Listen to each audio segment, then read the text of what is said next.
Welcome to the Curiosity Couch podcast. I'm Erin and I'm super excited to have you join me on this journey of exploration and discovery. This podcast is all about diving deep into the questions that spark our imagination and ignite our curiosity. Each week we will challenge our perspectives on different topics and uncover new ideas to educate and inspire all of you nosy gnawers out there. I'll be inviting guests from every walk of life and engaging in conversations to inspire us all to see the world from new angles. My goal is for us all to learn something new together. So get yourselves comfy, get yourself a cup of tea and let your curiosity lead the way. But the absolute thought of me putting my phone down, me dancing to a sound and someone walk around the corner with a dog just ate me up, like how cringeworthy. What is the fear? There's actually nothing that's actually scary. Basically threatened their position in the tribe, they'd be kicked out. That's why no one likes to be judged. That's why we don't like to be disliked. Yeah. What we think, probably what you secretly hope, one day you'll wake up and just not care. But you probably won't. No. You've got to keep doing it so that your brain doesn't perceive it as a threat. I do get nervous, but the whole power behind it is you feel the fear and you do it anyway. Yes. And it's so wild when we actually think about it. So many people are in hierarchy and there's a popular group, there's the unpopular group. When you leave school, that does not exist. I got head girl and she basically said to everyone, her little posse, do you want me to have a fight with her so that she gets head girl taken away from her? One day where they were literally like walking around the whole school trying to find us, me and my friend had to lock ourselves in this music room and they literally like turned up outside my house trying to like beat me up so I wouldn't have head girl. My intentions were really good from the start. I didn't just start it because I could make money from it. It was more just like I'm really passionate about the messages I'm saying. I was asking the universe for clarity because it got to about 5 months of me not really enjoying this other job. And then my rejection therapy really took off and all of a sudden I looked in the creator fund and I'm like, I've made more money than my social media job. Time to put Sophie's advice to the test. I'm going to do rejection therapy. Sophie's going to do it in the rain. She's going to go up to the till and she's going to say, can I have a go at scanning some items? This isn't bothering me at all. Excuse me, I just wondered, could I have a go scanning some of the items to help you out? Excuse me, can I ask you a favour? Yeah. Would you be able to just take a video of me, send to my mum really quickly? Yeah, sure. One of them things. Okay. Hi mum! Oh, I just did that.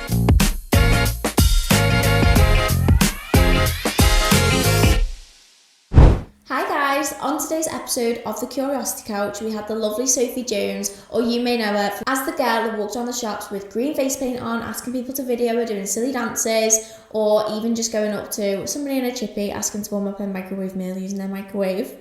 Basically just does really embarrassing things in public called rejection therapy. This is to help everybody push themselves out of their comfort zone, doing comfort zone challenges to make you grow in uncomfortable situations. I've honestly learned so much today from Sophie about mindset, how to change your mindset of not caring what other people think, and the world keeps spinning, and if you do something embarrassing in public, it's really not that deep and nobody's thinking about it in 10 minutes time.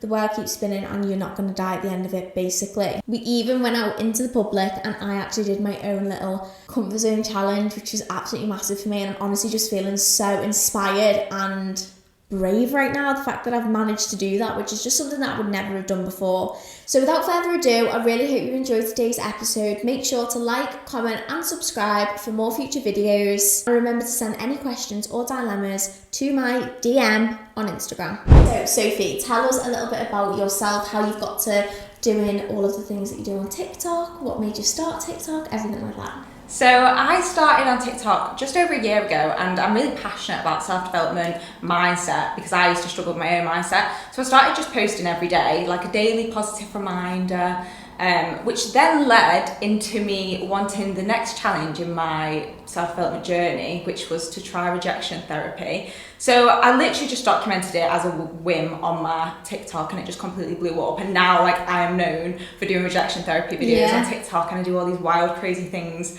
Where did you get rejection therapy from? I only know of it because of you.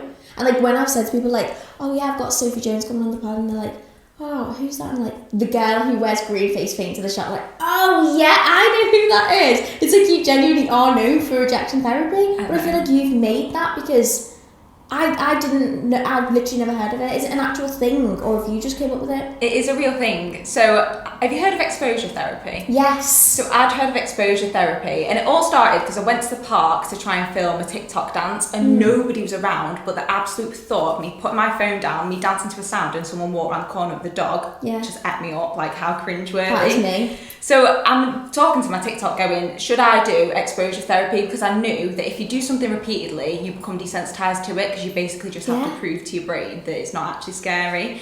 And anyway, that video did well, and that night I saw a girl go into a coffee shop and asked her make her own coffee and call it rejection therapy.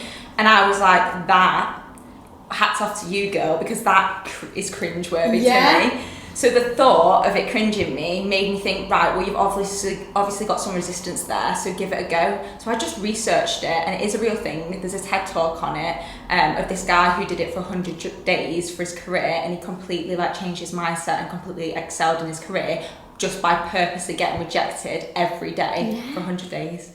Because when you actually think about it, like being rejected, what is actually so scary about it? And I think about it now, and I'm like, it's actually just, what is the fear? There's actually nothing that's actually scary about somebody. Because I always say, I don't care what someone on the internet thinks of me. I don't care. But in real life, why do I?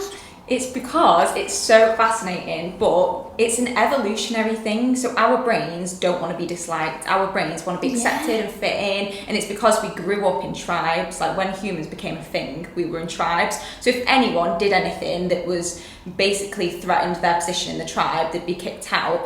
Everyone had to be in line. Everyone didn't want to be judged. No one wanted to do anything weird or bold, because if you were kicked out of that tribe, you had no community. You're on your own. So we've grown up with that in our primal brain, yet we don't need it now. But if you don't know anything about it, how are you supposed to know? Wow, that's like your appendix. It's there, but you don't need it. Yeah. Wow, that's actually crazy. I didn't know that was the actual thing behind it. That's why no one likes to be judged. That's why we don't like to be disliked. Yeah. And we can coach ourselves after it. Like you said, you don't care what someone says on the internet. Yeah. But you might get one or two hate comments where you're like, why has that bothered me? But then when you realise that it's just because I want to be liked, and that's okay. Yeah. But the reason why we fear rejection is because we feel silly. It's awkward. Yeah. And then why does that matter? That's the crazy thing, isn't it? It's when you actually deep it, you're like, why does it matter if... Because I always pride myself on thinking, we were talking about it the other night, I have a very small circle. Not to sound snobby or anything like that, but for me to class you as my friend is a big thing for me, because I don't say someone I met 5 times is my friend. I'd just be like, oh yeah, I know her. I don't use that word flippantly. So it's I only ever care in my life about what my boyfriend thinks, my family, and my closest friends, and they're who I love and I'll do anything for. So it's why, if they're not bothered, why do I care what other people think? Because I genuinely don't in any other aspect of my life. But get me vlogging in public, wow. Yeah. It's a mission. Even just putting your back camera on and being like that, walking around, I'm totally overthinking it. And the most awkward thing for me in that situation is then putting my phone down and being and just having to sit in the awkwardness. Yeah. Yeah. So you could do exposure therapy with that. Right. Because I think what we think, and probably what you secretly hope, is one day you'll wake up and just not care. But you probably won't. No. You've got to keep doing it so that your brain doesn't perceive it as a threat, because basically you probably feel like you're drawing attention to yourself, so your brain's fight or flight, this doesn't feel safe. So that's why you have so much resistance around doing it. But if you keep doing it and you realise, oh wait, nothing actually happened, someone walked past me but they're not really going to remember it, you then become desensitised to it. That's mad. So do you feel you're fully desensitised to it now, or do you still feel silly? And how do you cope with the feeling of being so uncomfortable, if you get uncomfortable, and feel, how do you function that? Do you know what I mean? How don't you just curl up in a ball and just be I'm going home? I'd say I'm definitely desensitised to rejection. Now and again, it will bother me, but not to a point where it used to. So, for example, the other day I was at the pub and I asked them for a phone charger, nothing for a TikTok video. Yeah. And they were like, oh no, we don't charge phones. And she said it quite bluntly. And my initial reaction was a bit oh, I feel a bit silly for asking. Yeah. And then when I thought about it, I was that's such a normal thing that I'd get a bit funny about. I'd be like, oh, will you go and ask? Yeah. And then I actually thought about it. I thought, well, first of all, Sophie, your whole TikTok channel is rejection therapy. Deary me, think about what you do on a regular. And then I realised it's literally just a passing moment. We think that they're thinking about it and it's a big deal to them, but it's not. Like, you probably reject someone and don't really think much of it. It's that's so true. It's wild. That is so true. You don't actually think about like who you reject. But to answer your question, am I fully desensitized to it? Yes, to rejection. However, embarrassment and comfort zone challenges, not fully. So I now do rejection therapy alongside pushing myself out of my comfort zone, but your comfort zone's ever growing. So like things that make me feel quite anxious is doing anything loud in public. So I don't know if you've seen my plane video where I was like... Oh, hysterical. Do you know what's so funny? I seen that ages ago and I seen it on the For You page. I'm sure I sent it to Owen and I was like, oh my God, this is hysterical. Because it's like the fact that you then had to sit there on that flight and like you needed to go for a wee, like it's actually making me feel like anxious thinking of that, and I can't believe you like did that. I know, but the fact I did it really grew my confidence because I had literally this exact same thought. I was like, I'm now sat here for 3 hours on this flight to Portugal. But then after 5 minutes, I thought, and I was looking around, I was like, is anyone actually thinking about this other than me? And I was like, no, there's no way anyone's probably thinking about it. It's the kind of thing that you might tell your friend when you get off the plane, but I'm never going to know. So, yeah. Totally. And you just sat there and you weren't asked. I just sat there, and it was liberating. But before I did that, I was so nervous. I think people watch my videos and they think I just get up and do it with no second thought. Yeah. I do get nervous, but the whole power behind it is you feel the fear and you do it anyway. Yes. And that then builds your resilience and your confidence. And that is so powerful in like life anyway. Like I'm constantly saying that to students, and like, God, one of my actual mottos is like, you cannot grow in your comfort zone. Like that is literally what I tell people on like a daily basis. And it's like, I feel like I don't take that advice myself enough. In my business, comfort zone doesn't even exist. Like literally, like give me a scary thing and I'll do it. Like I've done some crazy things when it comes to like the salon and training and things like that in my everyday life, but actually pushing myself out of a comfort zone. Like if I'm on a night out, right, maybe not a night out if I'm feeling like dead gorge, I'll be fine. But say I was gonna go and get like, I really want to get into my Instagram more and do more like content, like fashion and things like that. Again, in New York, we spoke about this like off camera before, but when I was in New York, did not care about vlogging in public, taking pictures in public. Oh my God, it was like I was Molly May. Didn't care. But I didn't feel like other people cared. If I was to go to Liverpool, or even we went out for a meal the other week and I was like, no, I want to get some really nice pictures, and I got some gorgeous pictures. There was like a middle-aged couple looking at me to say like, why she got a ring light on in the middle of the restaurant, but I didn't care. It was actually quite good, wasn't it? Okay, like I just did it anyway. I just went for it.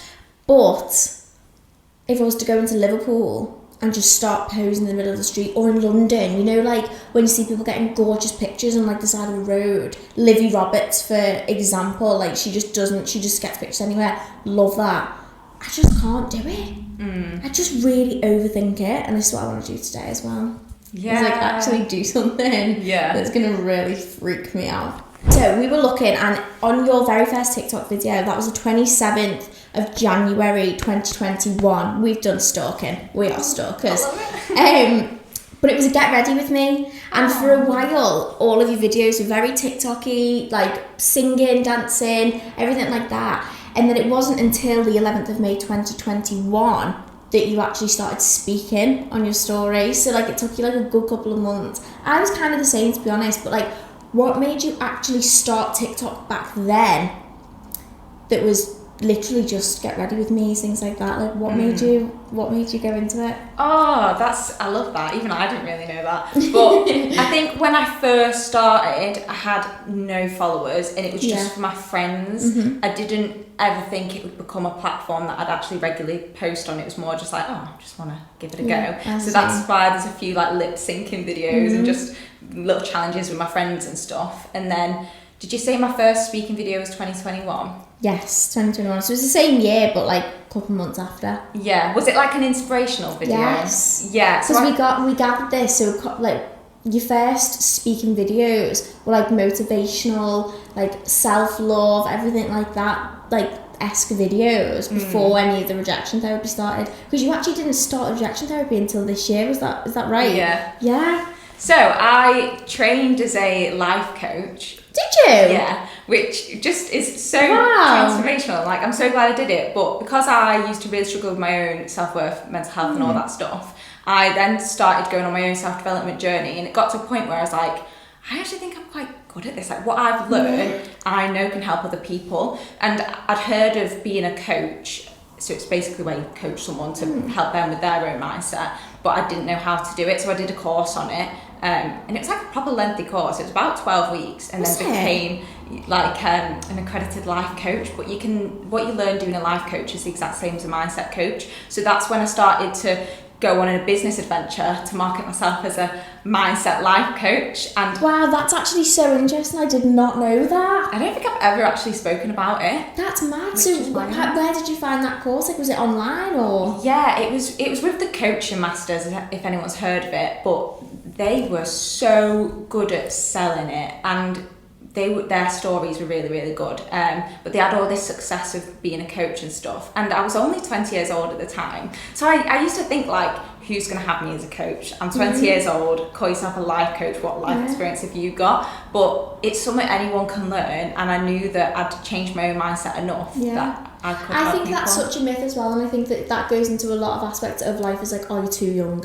Like, in so many aspects, because no matter what age you are, you could be 50 and I could have gone through more shit than you have, like, you know, in like such a short amount of time. You never know what people have gone through in their early years, and like short spaces of time that lead them to that. So like, everyone always thinks like, oh yeah, I feel like I'm too young, as you've just said, 20, who's going to listen to me? But in the grand scheme of things, you could have had so much life experience that somebody else has had that they can now learn off. Because you've already been there and done it, even though you're only young. Exactly. So that's when I started posting on TikTok, but it wasn't anything serious. It was more just, I'd make a video on Instagram and probably post it to TikTok as well.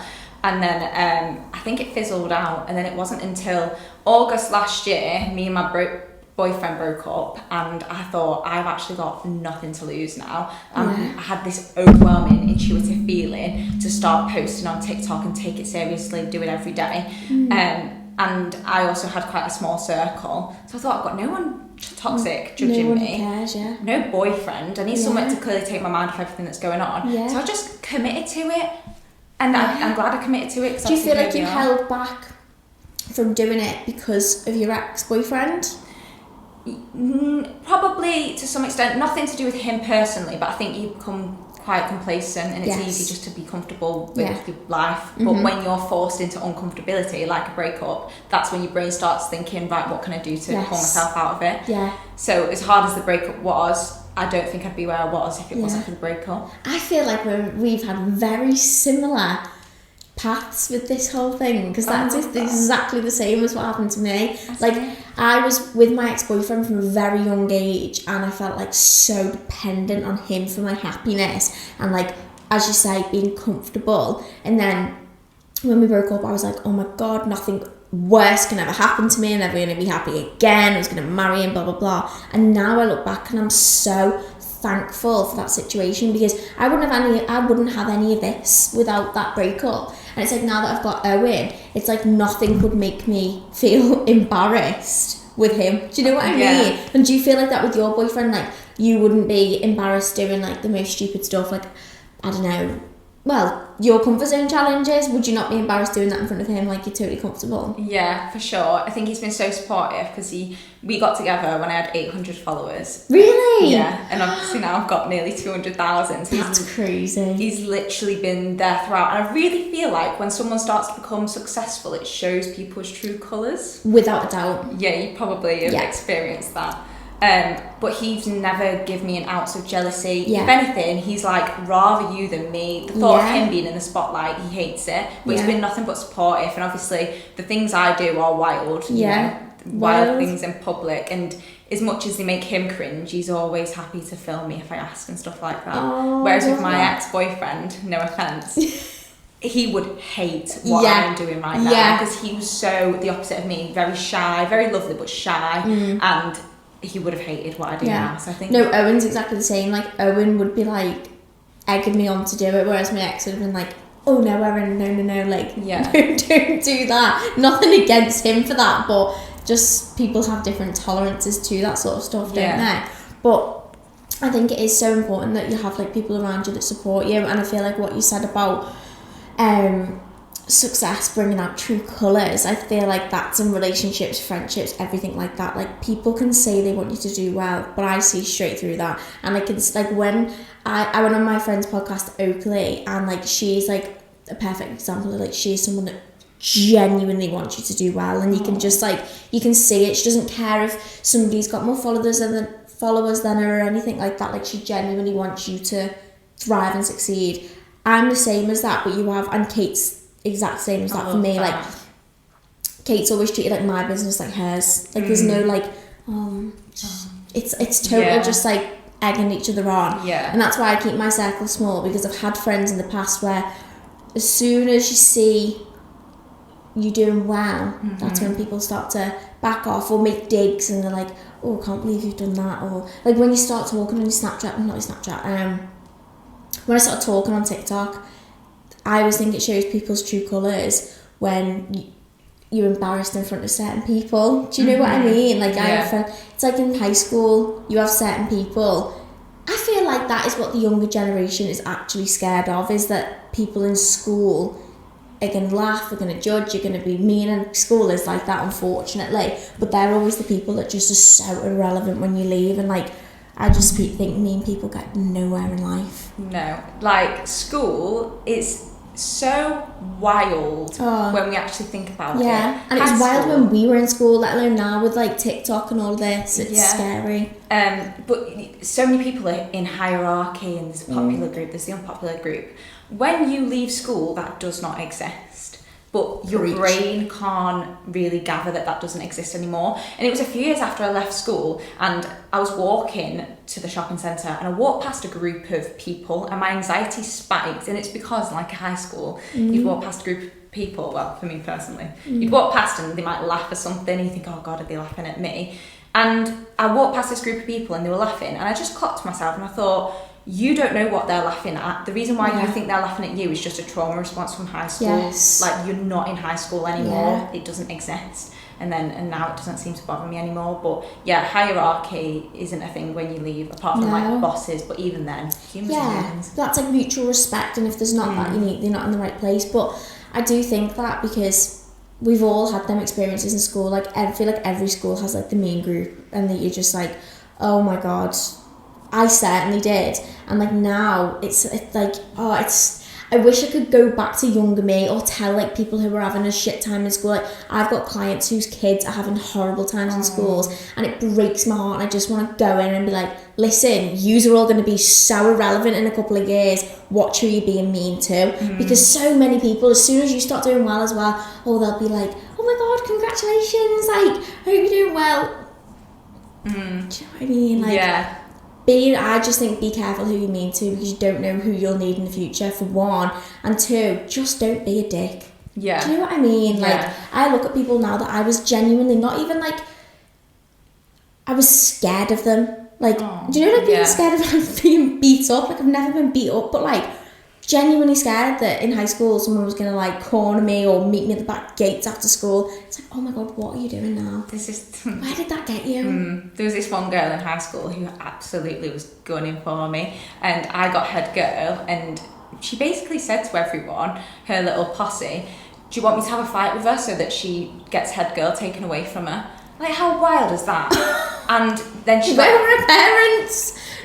And me and my best friend, there was one day where she decided, this girl with her posse of boy mates, were going to walk around the school and hunt for me after hours, because me and my best friend really enjoyed singing, so we'd stay after school and like sing in the music studios. And there was one day where they were literally like walking around the whole school trying to find us, and me and my friend had to lock ourselves in this music room, and they literally like turned up outside my house trying to like beat me up so I wouldn't have head girl. How wild was that? Turned up outside of your house? Yeah, and I'm getting messages being like, they're outside your house. So my parents had to come into school and defuse the situation with the teachers and the head teacher.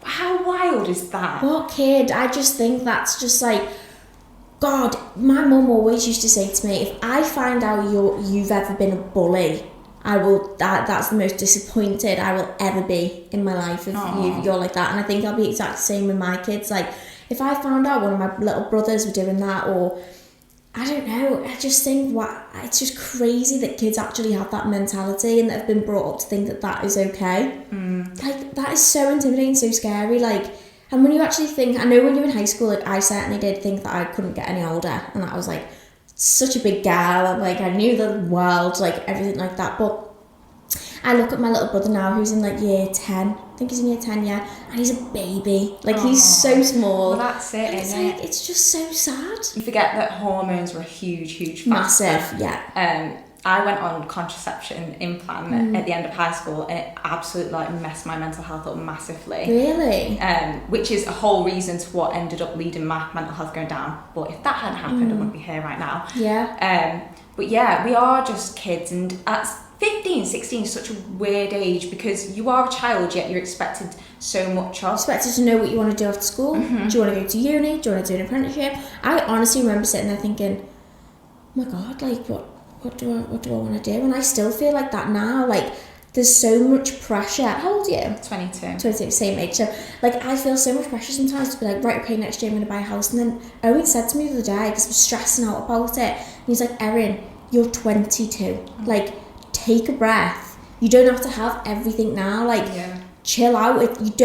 There's so much pressure, I feel like, in school for one, and in your early 20s, to have it all figured out and to be successful and to have a house and to have a boyfriend, a job. Like, it's so wild how structured society is. And it's like having a baby as well. It's like you get to your early end of your 20s and people are like, right, babies. It's like life is so mapped out when you think about it, whether you're young, wild and free.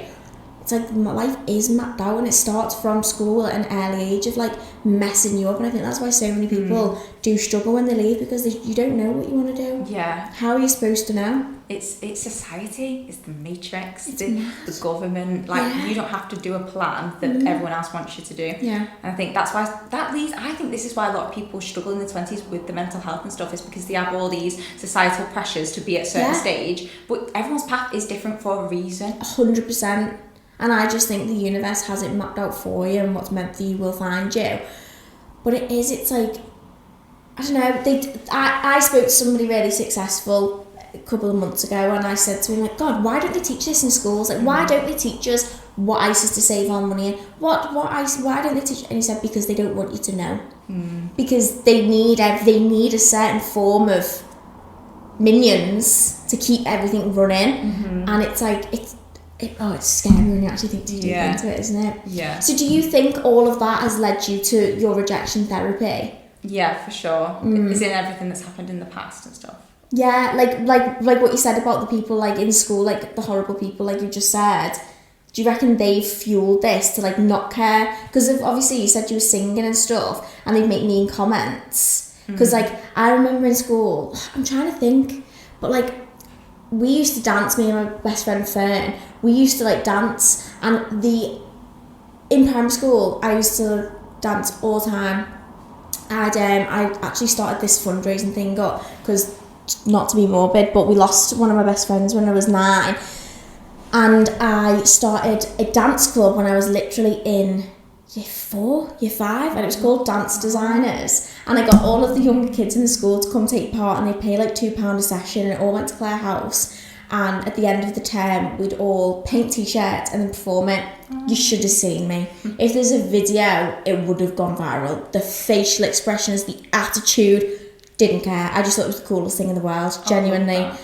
Get me to high school, the fear of like, as you say, it's judgy, it's bully. I feel like that's never going to change.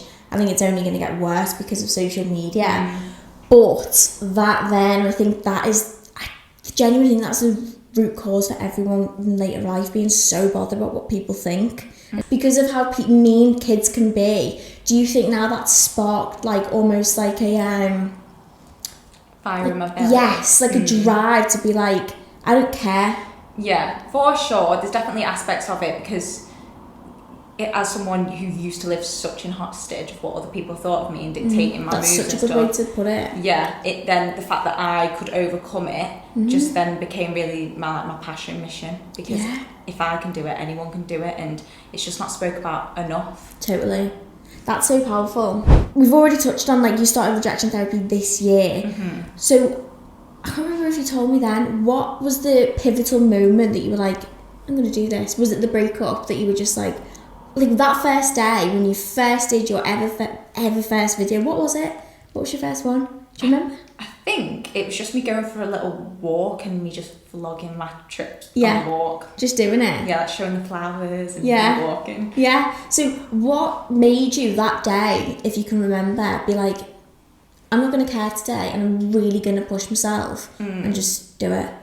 It was a build-up before it. So I believe when you are meant to do something, your intuition will go crazy, and you know that you're meant to be doing this. Yeah. However, your brain's obviously going to be like, oh, what if it doesn't work? What if people care? Yada, yada, yada. And I went on a holiday with my friend to Cyprus, and I said to her, when I get home, I'm getting a new phone, because at the time it's like an iPhone 10 or something. And then I'm going to start posting TikToks, because I just had this overwhelming feeling. And I don't know, I just don't think I really cared. Like, I just thought, and what? People are going to see... Right, this is my thought process with putting yourself out there on social media. People love social media. We're all on it all the time because people are nosy. So I just think, give them something to watch. Yeah. Give them something to watch. And do you know what? Whether, like, when I'm doing a bloody dish up dinner, I can be making our dinner and some Karen's going to have something to say. Even when I'm in my own house, in my safe space, people can still say mean stuff. So it's like, whatever you do, you're going to be being scrutinised if you put yourself out there. And that's the sad thing about social media is like, oh, well, you put yourself there, you should expect it. You absolutely shouldn't, and I think it's wrong. But then it's like, well, if they're going to judge me doing that, why don't I better myself and get, like, do what you've done? And it is like a self journey that you've been on to come from, like, being like, were you shy? Did you say you were shy? Or have you always been quite confident? I've always been quite confident, not to the level that I am now. Like, I'd always used to second guess myself and stuff. But like, I've done theatre, for example. Okay. So, like, yeah, you're such a good singer. When I see the video and it's been stuck in my head, or Kate was like, "What are you singing?" The Little Mermaid. That pop video came up, and I've just been all day having like going up where they walk. She's like, "What are you singing?" I was like, "Oh, don't ask." But like, no, carry on. What are you saying about that? So, like, I've always grown up dancing or singing, but I always used to worry that people might be like, oh, you used to do musical theatre and you say you have social anxiety, but it doesn't correlate. No. It's weird. Like, if anyone else in the musical theatre industry or acting industry can relate, that when you're on stage, you're a different person. 100%. You're playing a role. You're playing a role, and that's something that I always have been drawn to, and I do love it. However, just because I could get up on a stage doesn't mean that I then struggled with rejection in my job and it would hold me back, or putting myself out there on social media. It's wild. So yeah, but overall I've always been like a confident-ish person. That's exactly the same with me, really. Like, in my work, like, I speak to people every single day, speak to new people every single day, make conversations, confident with what I do. But then outside of work, I can be such a shy person and, like, I don't know, overthink everything I do. I'll walk into a shop and I'll be like, I won't go and get my weekly food shop on my own, because in case I can't get the food in the bags fast enough. To be fair though, there's this Stanner in Lidl and she is a machine. Me and Owen have to be there ready with the bags, and we're like this. Like, there is no break. She doesn't come up for air. So, like, I can't do that on my own. Like, but, like, why does that shouldn't panic me, but it does. Do you know what I mean? Exactly. So people might say, like, oh, well, you've got a successful business, but you can't do that. But it just doesn't correlate. It's completely different. That is you literally just said the words of my mum, my dad, everyone, like, oh my God, you run a business, but you cannot go to the shops on your own. I'm like, yeah, I get it. Like, it's a stupid fear, but it's a fear that I need to overcome, because I will need to go to the shops on my own. Do you know what you need to do? Here's a little challenge. Go on. Next time you're in Lidl and she's giving you a welly, just take your time. It will be uncomfortable. You feel awkward. Yeah. Take your time. Yeah. Because that's rejection therapy, that's isn't rejection it? Because she therapy. also, like, is like that, yeah. And what? She's getting paid regardless. Yeah. Of whether you take 5 minutes or 2 minutes. And the fact spiking your cortisol, increasing your anxiety. Whoa, that's not okay. So take your time. It's like if you've been in Aldi and they have the beeping when you're paying your card. Yes. Like, beep, beep. You're instantly like, oh. Yeah. But I used to think to myself, right, this is just a noise. It's just a noise. Take the meaning off the noise. It's a noise. I'm going to take as long as I need to pay. I'm not going to be rushed just because you're beeping at me. So just because she's rushing, take your time. Yeah. If she's waiting, she's waiting. She gives you a dirty look. That's her problem. Feel uncomfortable, but push through it. Do some deep breaths. Yeah, I might just say to her, just hang on. I need to breathe. Do you mind just pausing a second, right? And it's also for me as well. It's the people that are waiting to pay after me. I'm like, oh, come on. Like, he had the app up for the little app to get our discount, and he wasn't logged in. And it was a whole palaver. And he was stood there, like, logging in. And I was like, oh, Evan, just leave it. And I was like, but why? Yeah, it's like pressure. Yeah, exactly, it's pressure. Like, there was one video that I seen of yours, and that also was, like, such a cracking video. When you went up to that group of lads and said, can I have 30 seconds of your time? Oh my God, yeah. The fact that you didn't even speed up the counting, and it was just literally like 30, 29... 28. I love that you can do that. Yeah, it's sitting in the uncomfortableness. Yeah. Well, I don't know if you've done one recently, but my first ever video of you that I saw and why I followed you is because you did your mum's ice bath. Oh yeah, was that why? I like ice baths, so I watched you. Way. And then I kept going back to your channel to see what you posted, and I was like, well, I obviously like it, so just follow it.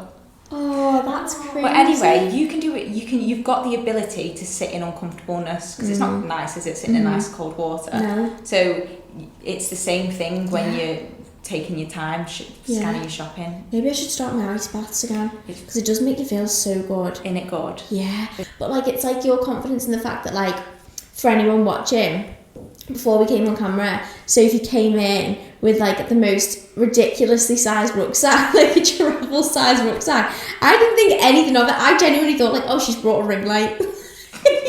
Camera kit. Yeah, but she's just like come in so confident and being like, oh hi, like bashing into the doors like with this rucksack. So, you know when you were struggling in your car, was that like on purpose? Well, no, I wasn't struggling on purpose. I was like just struggling. I don't know if you noticed, but I pulled up round the corner first so I could film the intro to my video because I didn't want to stand outside your shop and then be doing a rucksack. But now I can't get out of the car because it's so big.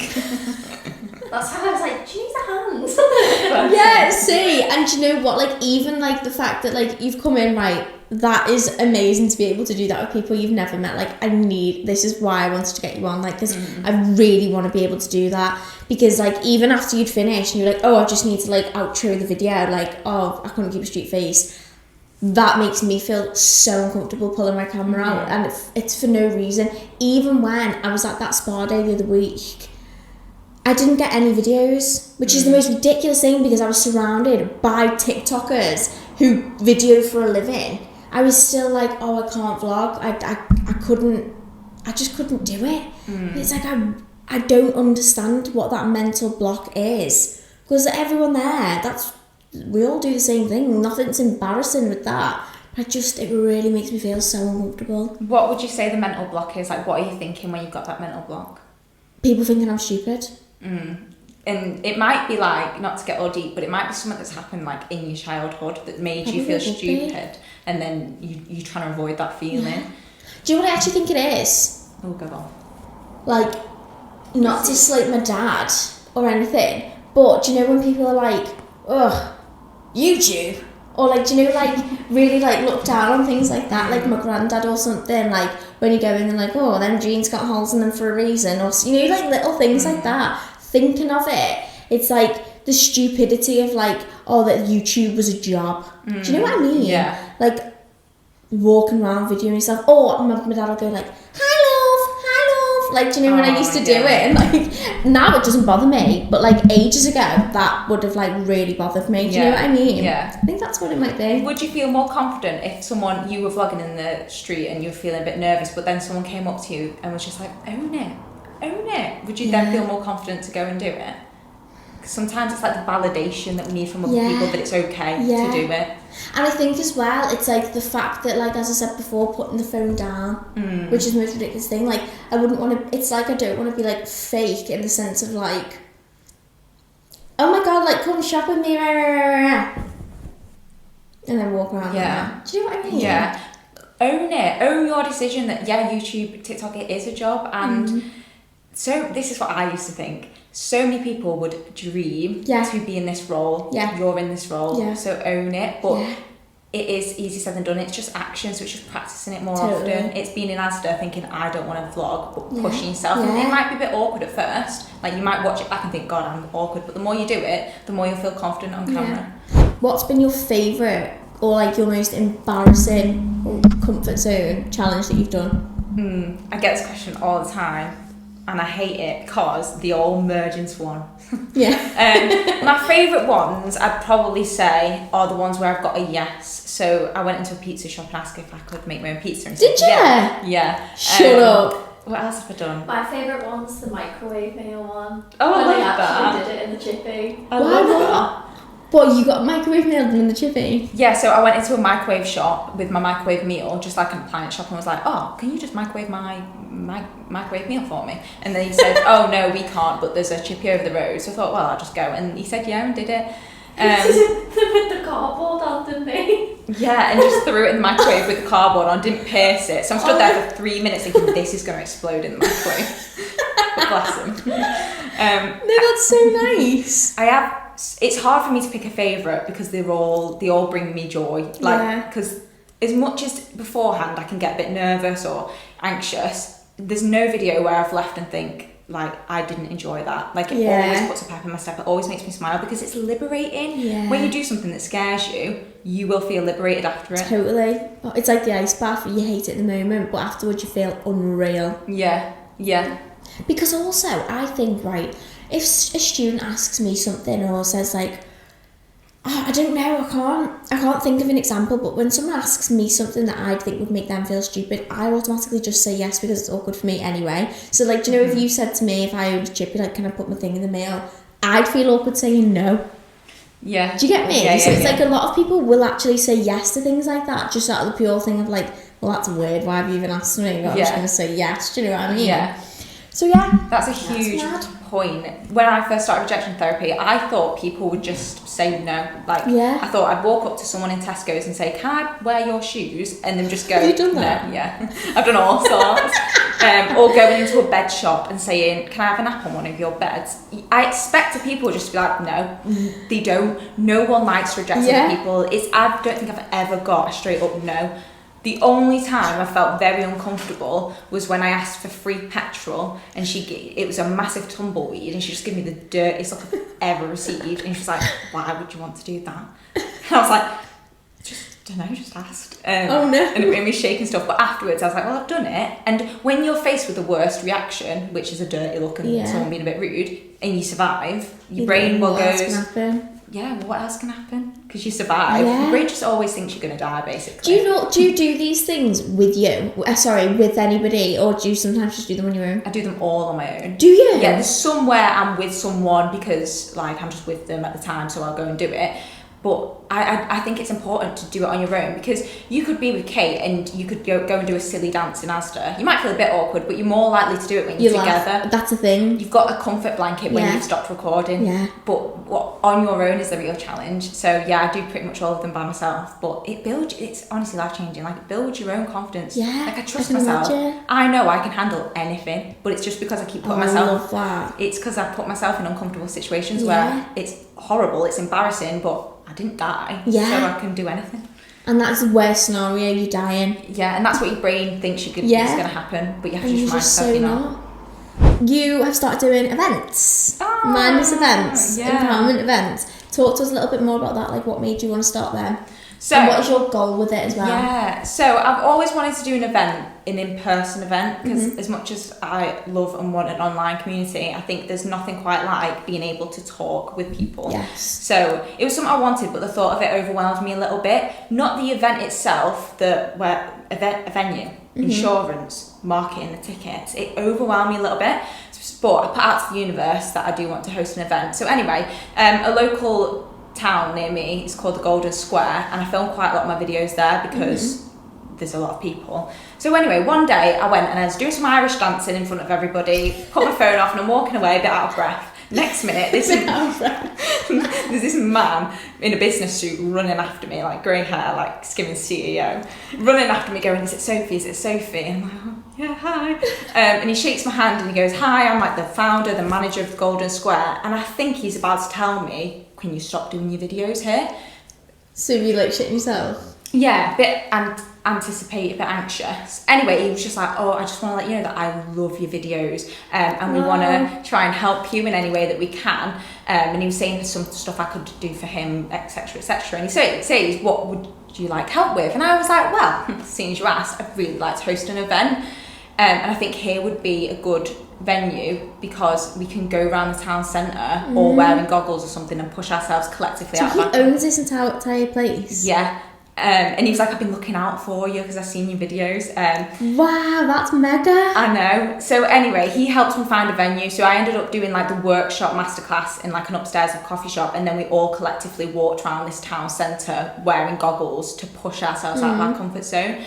But it was just so liberating. I felt so comfortable because I really believe that the universe won't give you opportunities until you're ready. And I think I could have done an event at the beginning of this year, but I don't think my own confidence was where it needed to be. Right. And I feel it's nothing worse than second guessing yourself. However, when I hosted this event, I just felt like in my purpose, in my power. So it went really well. And then by the time this goes up, it will be announced, but I've got a friend who's like a mindset guru and she also does social media, and we're collabing now to create like a society. So it's called the Best Self Society, and the purpose of it is that like-minded people can all join, meet up, go to events together and like learn the tools you need to better your mindset.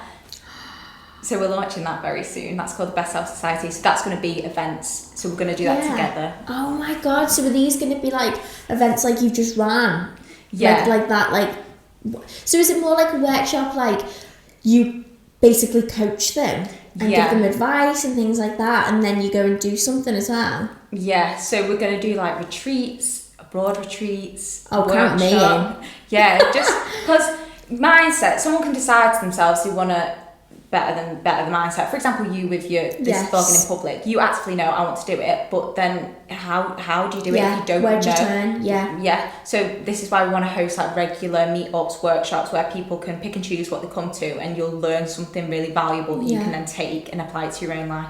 Yeah. So that's the event side of stuff. That's really exciting. That is going to do so well, you know. Thank you. I can just feel that is going to do so well, because I feel like that is like a proper niche like gap in the market, especially with everybody wanting to go on social media and all these things. It is like being able to know who to speak to like push. It's also like, I guess with me speaking to you, it's getting that like, okay, like it's literally fine, like it's not that deep, just do it. Do you know what I mean? Like someone who's actually actively doing it and making herself feel uncomfortable. Yeah. That's going to be so good. Oh, thank you. So what did you do before? So like, what did you go like, how, bit like even away from your comfort zone side of things, you going from, like, did you have a job? You worked in events, didn't you? Yeah. Yeah. So how did you gradually become self-employed? This is your job? Oh, I love this question. Yeah, just totally like, just to do with being self-employed. So I did musical theatre at college, and everyone was going off to drama school, and that was my plan, to go off to drama school. But my gut feeling, so I think I'm a bit psychic because I just intuition on point. Me too. And everyone started auditioning for drama school, and my overwhelming gut feeling was like, you're not meant to do this yet. So anyway, I decided to have a gap year because it's very expensive to go off to London if you're not convinced you want to do it. So anyway, had a gap year, but in that gap year was COVID, and my original plan was to carry on with dance lessons, carry on with singing lessons, and then do drama school the year after. But COVID made everything shut. So in COVID, I decided to volunteer at an animal rescue just for some funsies to do, and I really loved animals. And then I became vegan, and it all just fit into place. And I was like, well, got no backup because I'm clearly not doing musical theatre anymore, so let's go and try and get a job in a vet. So I got an apprenticeship at a vet, which I loved, and that's where I met my ex-boyfriend. And like my ex-boyfriend was like my first proper love, like I was so obsessed with him. Me too. And I got such happy memories. Anyway, I was there for about a year, 2 years, and I started to just notice that I was craving creativity. I was always walking around the vet practice, dancing, singing, and I was like, I need something creative. As much as I'm good at looking after animals, I'm not expressing myself. It's not calling. So around this time, I started seeing loads of angel numbers, which was like 333. And when I Googled it, it was all about your career and stuff. And I was like, well, something's shifting, something's happening. Yeah. So anyway, then I looked on Indeed and saw a role for a social media manager. Right. No social media experience at this point, but I thought, just got a good feeling about it. Yeah. I'm just going to apply. I've always made, you could probably relate to this, but do you remember Movie Star? Yeah. Oh, yeah.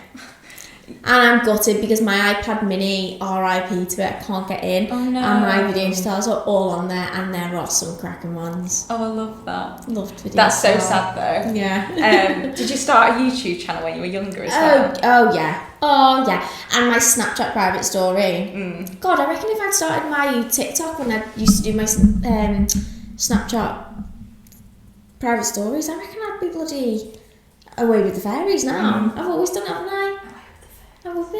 And everyone always said to me, like, you need to put this online, you need to actually do this. So that I actually have. I'd had experience doing that, and I'd started to make like a few like UGC videos for brands and stuff, but nothing. Can you just explain to me what UGC is? Oh, user generated content. Okay. So it's, instead of a brand paying an influencer to promote their thing, they pay someone who's just looks like a normal person using their product, and it's supposedly meant to be more relatable for someone, a customer, instead of like them looking at an influencer who's obviously been paid a lot of money. They're looking at a regular, relatable person. Yeah. So I started doing little videos like that. Okay. So I did have a little bit of experience, but I wouldn't have said I had enough to go and be a social media manager. But I just had a good feeling. And I had a feeling to do a vision board and a presentation for my interview, because I just felt like got to sell myself. Yeah. So anyway, I did the interview. It was like my first proper job, you know, where there's multiple interview stages. And anyway, they really loved me and they hired me, and I was really good at it. And I really found that I enjoyed being in front of the camera a lot. And I grew their social media quite quickly. And then I started that in, I don't know, it's relevant, but I've been there for about 9 months, and it started to get to a point where I wasn't enjoying it as much. Right. And as soon as you don't enjoy something, it's because the universe is saying, this isn't for you, time to move on. Move on. And I always knew it was a stepping stone career, but I really enjoyed social media. And around this time, I'd started doing my own TikTok. Anyway, I stuck it out for a few months, and then my own TikTok started taking off. And when I did my own TikTok, I never thought of doing it as a career. That was never my intention. Yeah. Don't get me wrong, more than thrilled and happy that it is. But I feel like my intentions were really good from the start. I didn't just start it because, I could make money from it. It was more just like, I'm really passionate about the messages I'm saying. And then I basically was asking the universe for clarity, because it got to about 5 months of me not really enjoying this other job, and I was like, right, come on universe, start giving me what my next steps are. So I was thinking I was going to go into another social media manager role, and then my rejection therapy really took off, and all of a sudden I looked in the creator fund and I'm like, I've made more money than my social media job. Like, so I've been this is a bit of advice for me as well, like on my TikTok, because obviously it's not my main job. How have you found the creator fund? Because I've been put off by multiple people saying, no, don't do it, it decreases your views, like it's a con, whatever. But then I'm like, but I don't make enough money from like, all my shoppable videos do well, but it's like I see people like being able to go self-employed from TikTok, and it's like, how? Like, I've never had any problems with it. I think it's amazing, the fact that like, you deserve to be paid for your videos. Yeah. And at the start, this is something I had to get my mind set around, because I was like, I am creating videos because I enjoy doing it, and the money's not a big thing. But then the more I started to think about it, I thought, well, I invest a lot of my energy and time into creating these videos, so that does deserve an energy. Yeah. Like a bit of, what's it? Like a return on investment, basically. And I've never had any issues with it. I'm really grateful for it. Have you had any issues with it? I've not tried it because you're not on it? No. Oh, girl. Really? Yeah, just give it a go. Worst thing's worst. If you don't like it, you just turn it off. Yeah.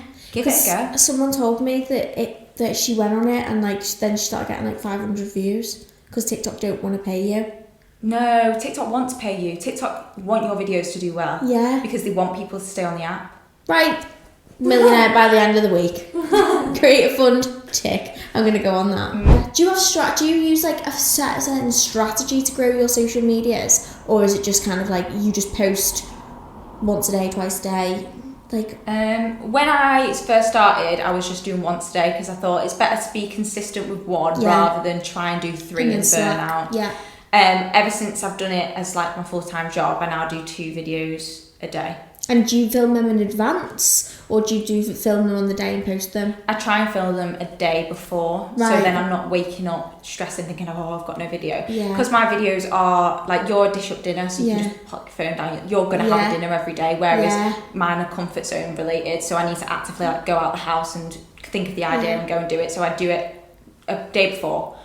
Yeah. Sometimes on the day, but how does your motivation like fluctuate with this? Like, do you find it's just every day it comes naturally, or do you have days where you're like, I don't have a clue what to do today, or I just don't want to do it? And like, because I feel like when you go self-employed, especially it must be on TikTok, I fall in and out of love with it. I always post, but like I'd be like really motivated, want to put everything into video, and then I'd be like, oh, whatever. And to be honest, the ones where I'm like, oh, whatever, are probably do better than the ones that I plan. But how do you keep your motivation going with TikTok? And like, what's your end goal in 10 years time with TikTok? What is your end goal with it all? Great question. I think with my motivation, I was training my mind to stay consistent before it was like a job, because there was days where I was working at my other job and I was thinking, I can't be bothered to post today, I can't be bothered to film something, I've got nothing to post. In that moment is when you have to do it, because you've got to push past that resistance. So I started posting videos even when I didn't feel like it on some days.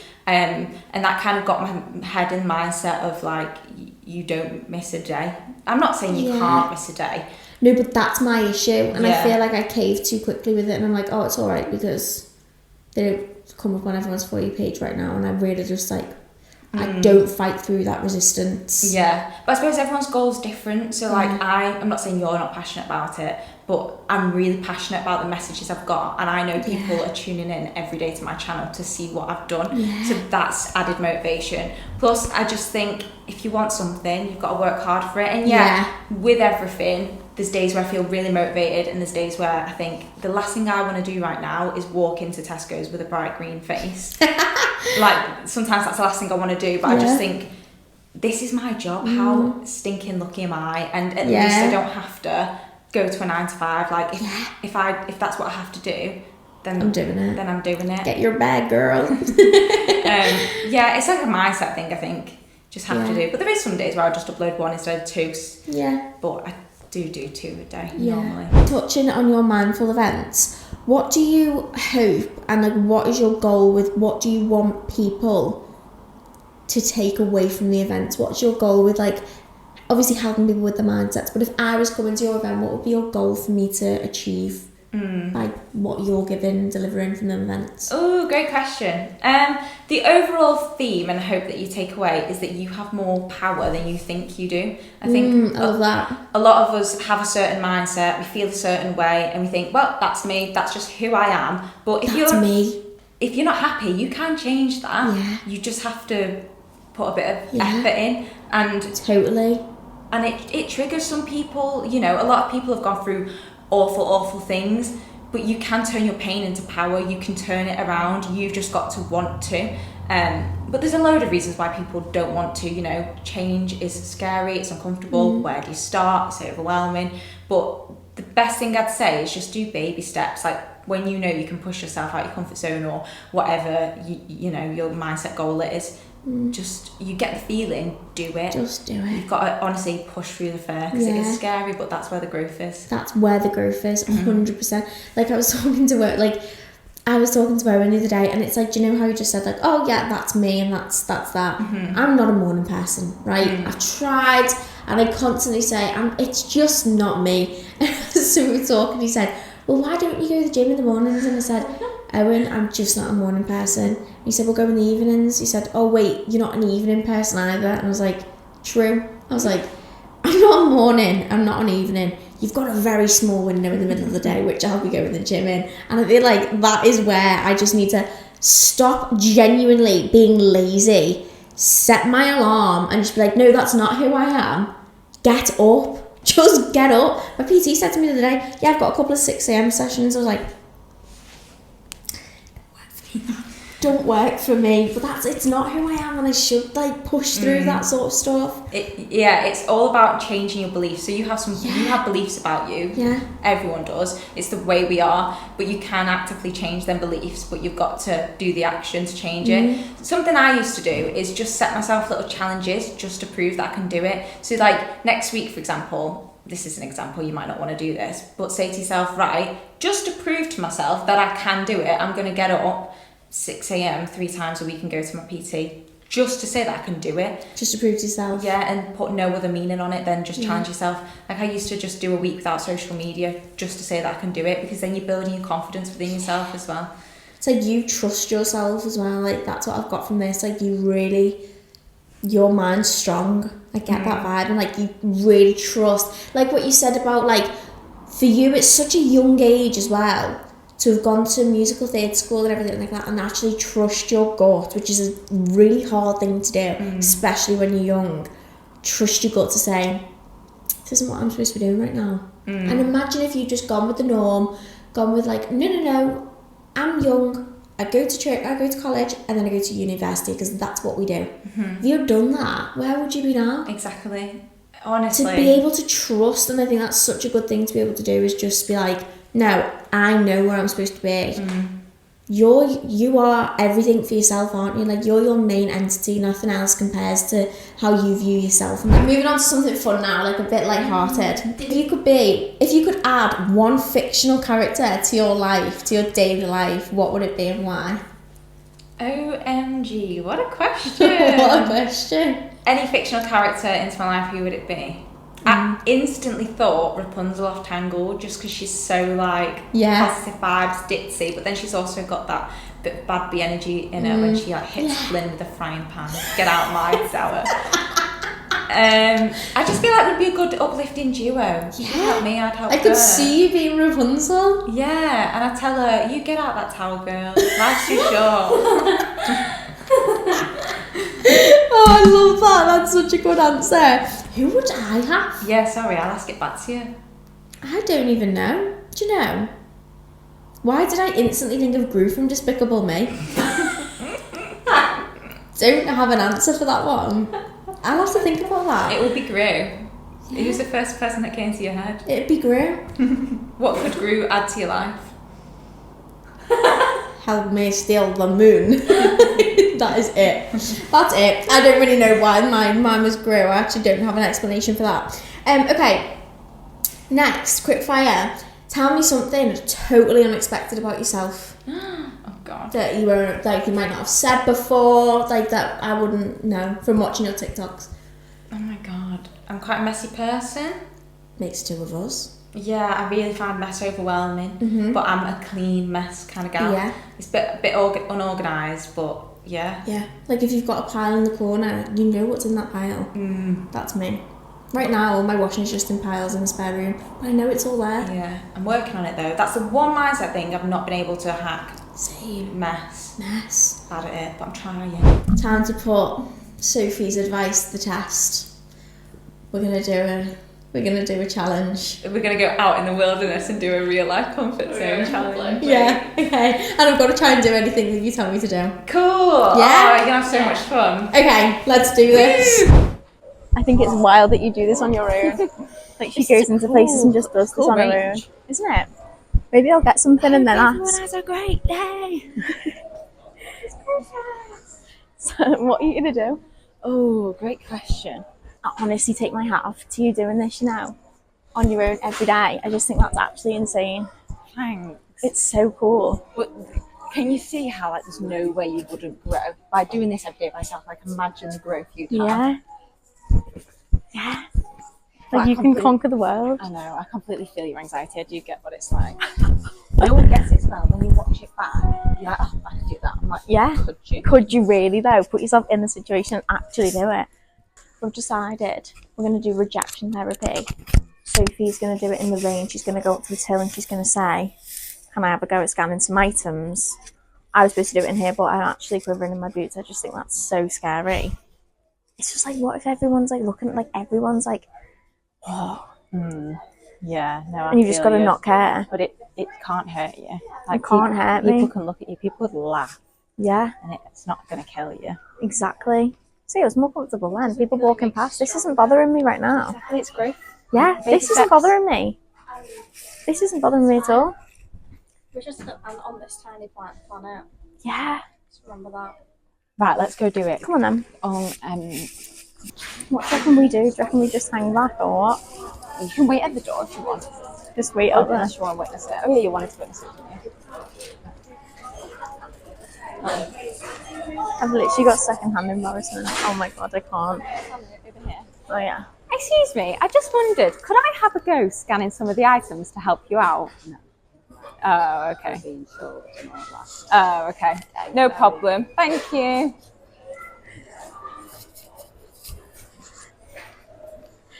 See, it's fine. It's fine, but it's just not. At the same respect. That was such a fangirl moment. Such a fangirl moment. I just witnessed it. It was like the whole excuse me. It's like the sweetest little excuse me. Okay, it wasn't that bad, but I just can't deal with that rejection. Like what? Like right now in the moment, it doesn't matter that much at all. Sorry, I'm feeling away. We'll have to do that again another day. Okay, should we have a look and see? See, like that used to fill me with anxiety, but now she's just said no, and I'm still alive. I'm still breathing. It's built my resilience. It's built my confidence, and that's so true. And that's all right. It's so okay. Ferguson. No. Oh, Alpha. Oh my god. Excuse me. Can I ask you a favour? Yeah. Would you be able to just take a video of me to send to my mum really quickly? Yeah, sure. One of them things. Okay. Hi mum, I hope you're having a lovely day. I can't wait to come round for tea. I'm so excited. Love you. Thank you so much. Oh my god. I can't believe I've just done that. I can't believe I just did that. I feel amazing now. You did it. I like the jelly. She was looking at me like I was tapped. Anyway, I did that. Okay, we'll catch up in a minute. It wasn't that bad. Like, I feel like I just... One minute I was like terrified and I was like, I'm not doing this. And then I was just like, right, okay, screw it, let's do it. And she was like, she was looking at me like weird because I'd like to... Well, you will have seen the message, but like, she was looking at me as if to say like, are you mentally well? But like, she was fine. And then that was it. And I was like, oh, thank you so much. And then... I don't know what's so... I couldn't think of one thing that was so scary about that. How do you feel now? Actually exhilarated. I feel all silly and giggly. Like, I can't believe you just did that. That's mad. Well done. She was like, went in a zone, so you were like a bit flappy, understandably. And then as soon as you were like, I want to do it, I'm going to do it. You were off through the aisles looking for the perfect candidate. Yeah. And then you did it. Well done though. It's really funny to watch. And that's probably, do you know what? That's probably like gave her something to talk about for the rest of the day. Like, you'll never guess what just happened to me. Yeah. She might see this on TikTok. I do. Well, that's built your confidence now. Like you said, it's the same when you get into the ice bath. Yeah. You just got to like turn your zone. And like that, like even watching you do that at the tail, like I didn't have the balls to do that. But yes, she was quite rude. Like she was a bit snotty, wasn't she? She was like, no. Like the fact that you said your self-love is more totally makes sense. And also, even me watching that now at first, I was like, oh my god, I can't believe she just said no. But then also like, what? It's done nothing. If you can do that, then you can put yourself forward more in your career. You can put your ideas forward. You can reach out to an old friend. Like people see these videos and think, well, what's the point of that? But it's not just doing this silly action. It's the fact that you then apply what you've learned into your daily life. Yeah, and that's where your life changes. Because who cares about? I don't even know her name. I don't even remember her face now. Exactly. She probably won't, in the nicest way possible, won't remember yours. No, and she's just said no. Sorry, you can't scan your items. Oh yeah. Exactly. And that's that. She'll just tell her husband when she gets home. Yeah, oh, this weird girl asked me to scan items. She doesn't even work here. Okay, so we've just got back from the range and TK Maxx. And honestly, going in, I was so scared, wasn't I? I was literally really scared. I was like, I can't do this. I was originally supposed to ask if I could scan a few items, but I was like, I just can't. So Sophie did that. The lady gave her a hard no. Well, we can put the footage in, actually. It was like a hard no, like, oh no. No, you're not insured. Is that what she said? Yeah. So, in the moment, oh my God, I was like, that's so awkward. Like, oh my God, it's so scary. But actually, thinking of it now, the moment's gone. Yeah, the moment's gone. It's not that deep. The world's not stopped spinning. No. We're still alive. It's built our confidence. Yeah, it's good. It's worth it. Yeah. So when TK Maxx and I went up to a random work, I asked her to video me, to send a video to my mum. Again, I feel like I just got possessed, and I was like, right, I'm off. I was like marching down to find somebody, found the woman. I didn't have a clue what I was saying. There was a moment when I gave you the phone, I was like, oh my God, I don't know what to say. So I think I mentioned burgers. I can't actually remember, it's a bit of a blur. But I honestly feel so good afterwards. I feel really brave. Really brave. Like, I would never do anything like that. That is so out of my comfort zone. But again, like, it's just... And we were saying that girl's not going to go home and think about me for the rest of her evening. She's probably going to go home and be like, oh my God, something really funny happened today. This random girl came up to me in the middle of an aisle and asked me to video her. And like, I am that girl, and what? I think it's so good how you're taking the win as a win. You're not trying to dull it down, or you're saying like, I feel brave. And like, that's where the work is. Oh God, yeah, I do. You're like recognising that what you did is an achievement. Yeah. I honestly feel like I could run a marathon right now. I feel like my body's just like overrun with like adrenaline, but it's amazing. I really enjoyed that, so thank you. Yay, I'm gonna keep doing that. Yeah. Watch this space. We're going out with green face paint on in a bit.